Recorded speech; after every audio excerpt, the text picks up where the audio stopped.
right, back it up. Can you guys back that up and tell that story again? Everyone thought that he was joking. Colonel Bruce. He was like part of the show because he's done things like that before. That was a big gimmick. He did it a lot. Yeah. I've seen him walk out of the door at Georgia Theater. He'd come back on after walking off, and he'd come in doing like the "I'm coming Elizabeth." Yeah.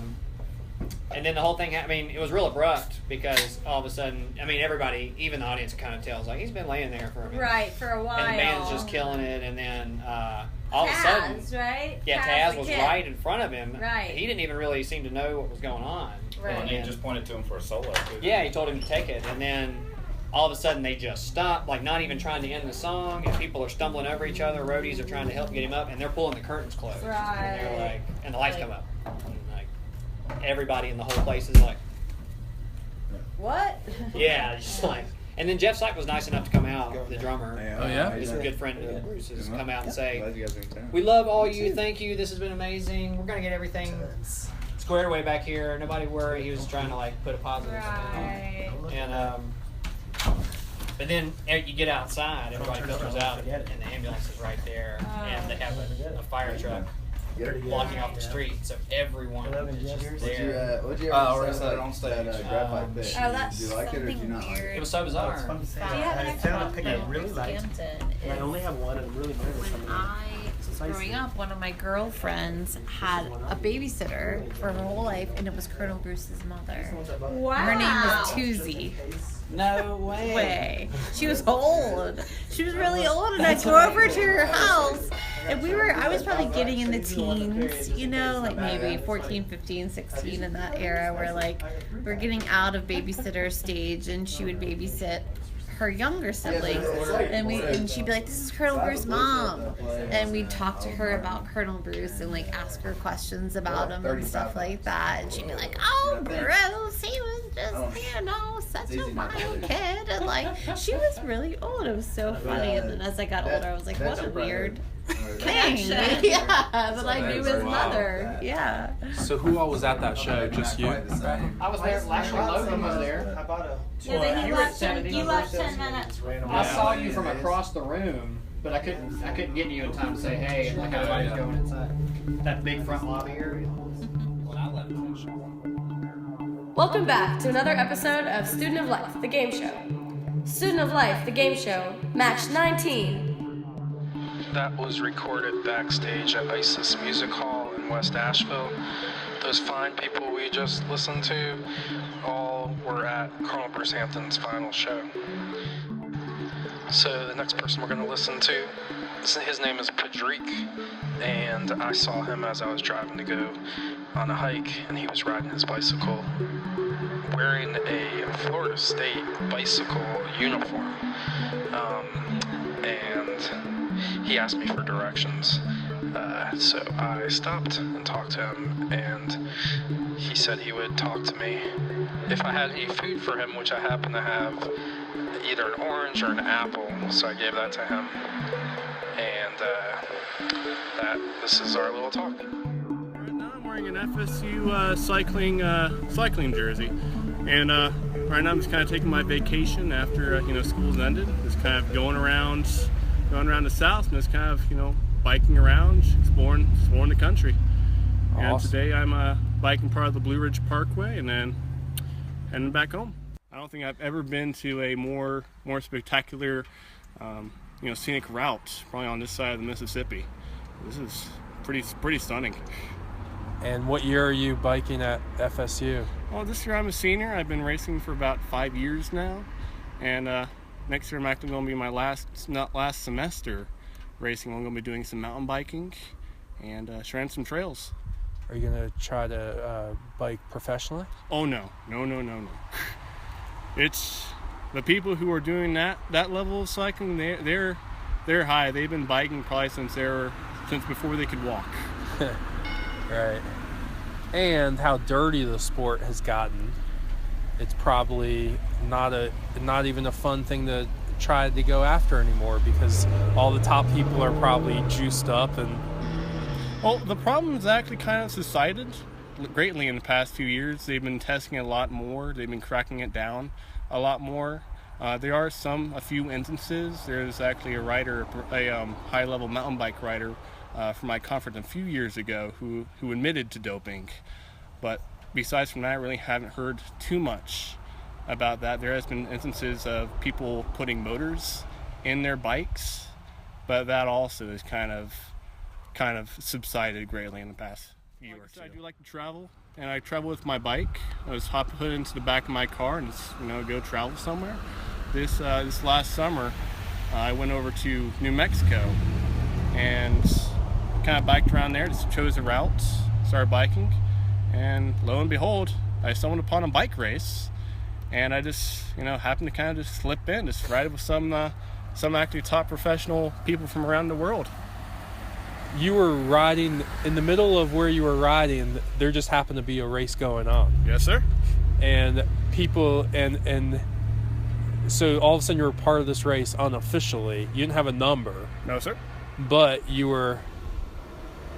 That's hilarious. Mm-hmm. Did you talk to other bikers during it? Like, they had to laugh at the situation, no? Oh yeah. Yeah, cycling's a pretty chill sport. Normally, people, you hop in, join a ride. They're pretty cool with that. Okay. So how'd you do? Oh, I failed epically. Well, I mean, at what stage were they in, or had the race already started when you Oh yeah, it was about mid-race. They had been racing. This was like their second day of racing. Okay. And I had been about 2 weeks off the bike, and it was about maybe 90 to 100 degrees Fahrenheit. And so after a short while, I got heat exhaustion, and I think I just found a nice tree and kind of collapsed under there and just kind of took a nap. I pretty much biked all around Tallahassee. It's a small little town. Luckily, when you get outside of the city, it's pretty clear. But there was one, funny story I had. I can actually learned one time that I could actually make a car crash. But there was this car behind me, and they were just honking at me. They passed me and started throwing stuff at me, and I started making funny hand gestures, and they actually kind of crashed into a barricade that I was moving over to avoid. Whoa. But I try not to do that too often, Make cars crash? Yeah, it's a relationship, I try to look out for the other cars, and hopefully that the cars will look after me. But right. Yeah, for the most part, I do want to try to, help kind of build up the relationship between, cars and cyclists. Right. You got a sports prediction? Sports prediction? Yeah. For anything? It could be Miami FSU if you want. Oh, it's definitely going to be FSU. Come on. This year, 2017? This year. At Tallahassee? At Tallahassee. FSU is going to beat Miami. Oh, of course. No doubt. No doubt? No doubt. Wow. By how much is your guess? Oh, I think it's going to be a pretty respectful. It's going to be a close game? Yeah, close game. I don't like the the landslide. I don't think FSU likes them either. Now, the FSU Alabama, that one's going to be an interesting game right there. Okay, so you think Alabama is going to maybe win that one? No, it's going to be a tough one. Yeah. It's also going to be the first game. So, and what about FSU Clemson? FSU Clemson? Well, Clemson just won the national championship. So, and I have nothing against Clemson. They're a pretty good team. I got friends over there, so that one should also be an interesting game. But I think they might have a bit of advantage. Right there. Huh. All right. Well, hopefully you're wrong about the Miami one. My main passion, do as best as you can, to be safe, ride bright colors, use lights, and most importantly, obey the laws of traffic. Don't be the rider that all the people hate. I think, I don't know. Work with traffic, don't work against them, be respectful to the drivers. If they respond angrily to you, try not to respond back with anger. I like to usually wave or even blow them a kiss. Do you have is there a word or certain words that you like that are new, like new pop culture words, like not traditional English language words? And tell me what it means and use it in a sentence. Oh gosh. Let's go with fleek. Okay. Let's see. Fleek is basically, like kind of like perfection, swag almost. Although now I hate myself for saying swag though. But definitely have to say, this Blue Ridge Parkway is definitely on fleek. On fleek. Okay. Nice. I didn't know how to use that. Do you have another one too? Oh gosh, no. It's just fleek. All right. And you got a favorite movie line? Favorite movie line? Yeah. Get to the chopper. What's that from? That's from Predator. Nice. Arnold Schwarzenegger. Okay. And no, I cannot say it with an Austrian accent, unfortunately. Where are you from? Tallahassee, Florida. Born and raised. Oh, awesome. That's cool. And tell me about someone you love and why you love them. Oh gosh.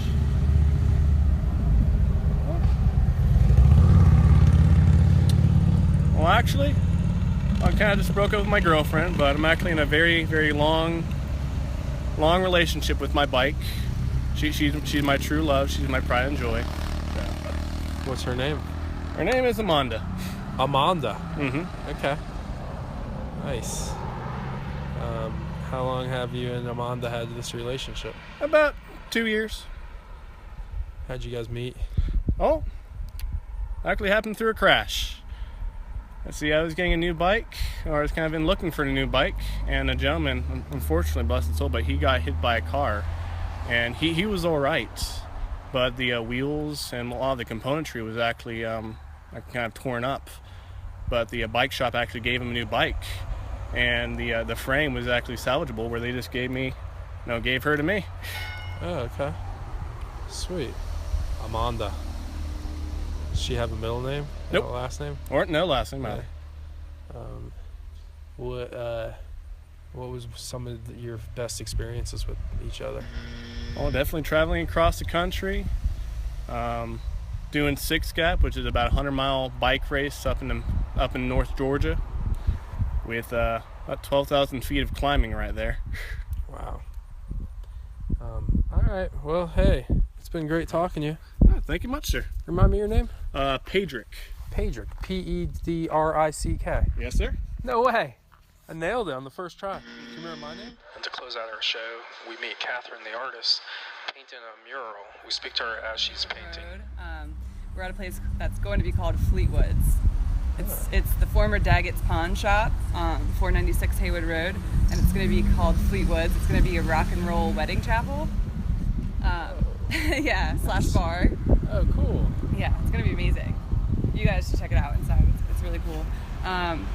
So they asked me to do a mural on the back of the wall, and they kind of gave me free range to do whatever I wanted to do with some constituents. Like, they wanted it to be edgy and gritty, but wedding themed, and they wanted it to be interactive, so people would go and take pictures in front of it. Okay. So I came up with this thing, and in my head it kind of sounded really dark. I was like, I'm gonna do a skull altar, and I was gonna say till death do us part, and it's gonna be this crazy tunnel mandala theme. It's gonna be roses and automotive and gritty. So I drew it up, and it didn't actually come out as dark as I had thought it was going to in my head, which is okay, and then I showed it to them, and they said it was exactly what they had thought in their head, but just couldn't really articulate it. So that was exciting and awesome. So I started the process and painted it. I painted the entire background. The wall is super long that way. Yeah. And then there's a side wall over here. Painted all the shapes in, and then I did the scene in the middle of it, which is the scene on the side of their Dodge van. They have this really cool Dodge van that's orange. And I've seen it parked out here, right? Yeah, it's been parked out here for years. Okay. And it's got this weird looking monkey gorilla thing. I don't know what it is. It's supposed to be a bear, but it looks like a gorilla. And it's in this mountain scene that's got crazy weird lighting. And so to pay homage to them and to their awesome van, I did the scene in the center without the gorilla. And so these are the same owners that own this are just now changing their business plan? I mean, it's the same people? So they never owned this building. They're renting it. Okay. They own the building next to it, the DeSoto building. Okay. Yeah. So now they're now renting it from the person But who the owned pawn Daggett's. shop wasn't their business? No. Okay. No. But next to it, DeSoto Auto, that's the auto place? It's the bar. Oh, that's right. Yeah, okay, yeah, okay, DeSoto I got you. Lounge. Oh, so now they're just having a new bar, which a different theme, right next to it. Yeah, and wedding chapel. And a wedding chapel. Yeah, and there's some thrift store type of things going on there. You can buy some cool vintage things in there. Right. I wonder what else they got going on there. Can It's you get your amazing. driver's license in there? Or? Probably. Who knows? You want me to follow you around? So you Yeah, sure. So I'm at the point now where I'm kind of getting down to like the final steps, doing the detail work. I'm painting. I laid it out in aerosol for like a base coat and kind of for guidelines. And now the next step is to go in with house paint. I'd use like really high grade acrylic latex paint, and I'm going to do detail work and make it actually look like it's chrome. Okay. And then I'm going to paint the skulls chrome. Cool. And then I'm going to paint the roses. And then this banner is going to be the last thing. Huh. And then it'll be done. Nice. Yeah, so hopefully in the next couple of days. I think I saw you had a Grateful Dead sticker on the back of your car. Mm-hmm. Is there any Nope, don't even say it. No? Don't even With say the it. roses No, and the none. skull? None? None. Just coincidence? Yeah. Okay. All right. It's just coincidence, and I'm hoping people don't think that. Well, as long as your car's not parked right in front. Yeah. And they don't Maybe I should back in. No, I wouldn't have picked that up except for the Yeah. fact that I know I'm meeting the artist now and I saw a Grateful Dead. That's all.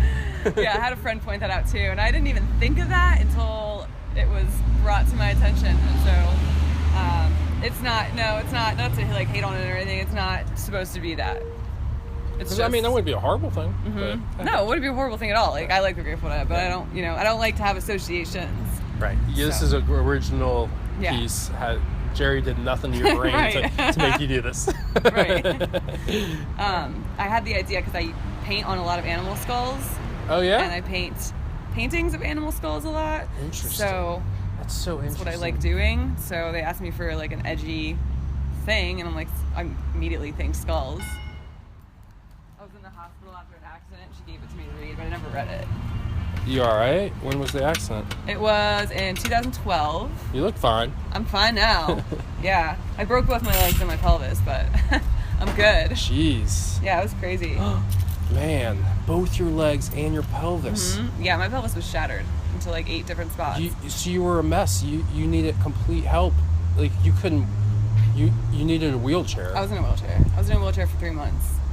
Like couldn't even stand on my legs. Jeez.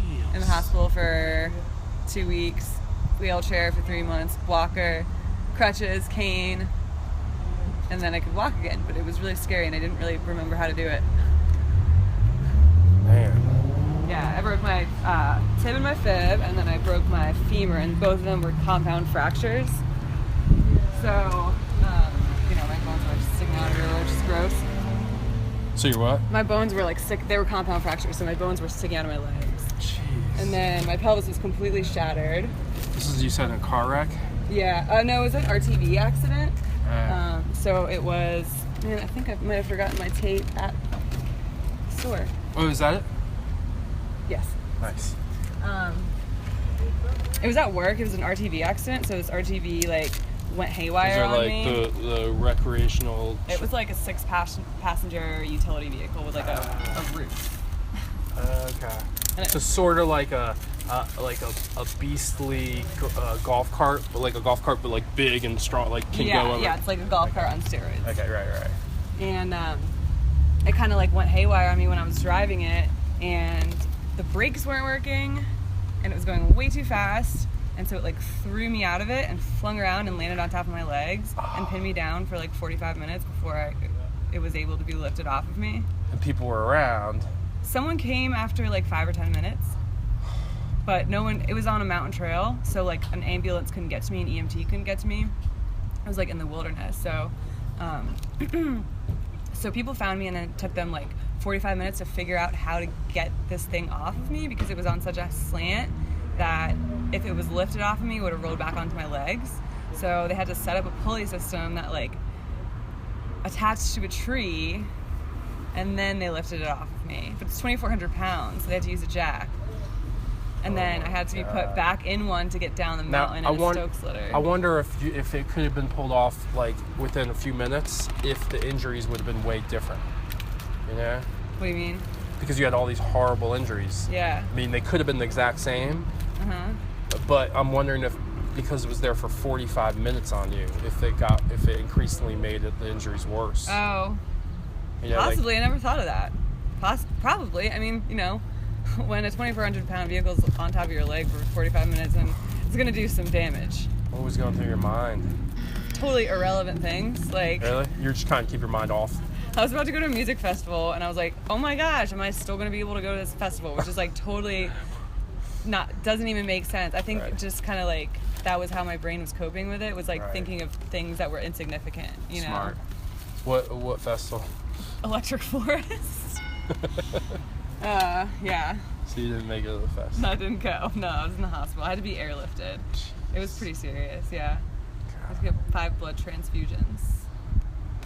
So it's like you're somewhat lucky to be alive. I'm very lucky to be alive. My spinal. That someone found you. I mean, if they didn't find you within 5-10 minutes, if they didn't find you for a day. Mhm.